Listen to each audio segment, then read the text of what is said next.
નમસ્તે મિત્રો, ફ્રી ક્લાસના એસે સેક્શનમાં આપનું ફરી સ્વાગત છે.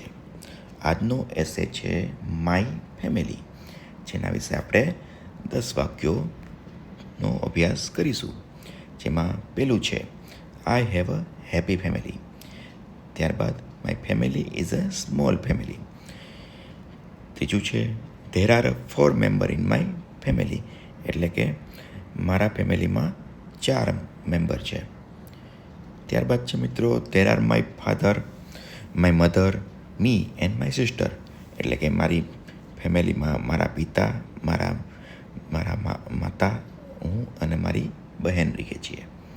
ત્યારબાદ મિત્રો છે my father is a doctor, એટલે કે મારા પિતાજી ડૉક્ટર છે. My mother is a housewife, એટલે કે મારા મમ્મી હાઉસવાઈફ છે. ત્યારબાદ છે મિત્રો my sister is a 5 year old, એટલે કે મારી બહેનની ઉંમર 5 વર્ષની છે. I play with my sister every day, હું મારી બહેન સાથે રોજ રમું છું. My family teaches me a good habits, એટલે કે મારું કુટુંબ મને સારી આદતો શીખવે છે. I love my family very much. અહીંયા આપણો એસે પૂરો થાય છે. See you in the next video. Thank you.